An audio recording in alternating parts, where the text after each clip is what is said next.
So PASS. The P stands for pull the safety pin. Okay. And you can see her pulling the safety pin. That's the safety pin. So until you pull that, you can't engage the handle to. Then the second thing is aim at the seat of fire. Okay. Every fire has different parts.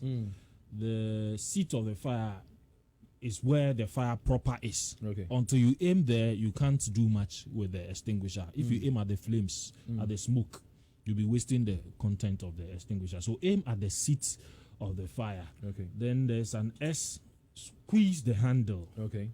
So you press the handle to activate the content to come out. Okay. Then the next S is spread or sweep to cover a lot of ground. Okay. So that's when you prevent the fire from spreading when you sweep. Okay. So that if there are pockets of fire, it can capture it. So it's PASS, PASS. That's pull the good. safety pin, aim at the seat of fire, squeeze the handle, Okay. and spread to cover a lot of ground. Thank you very much for that.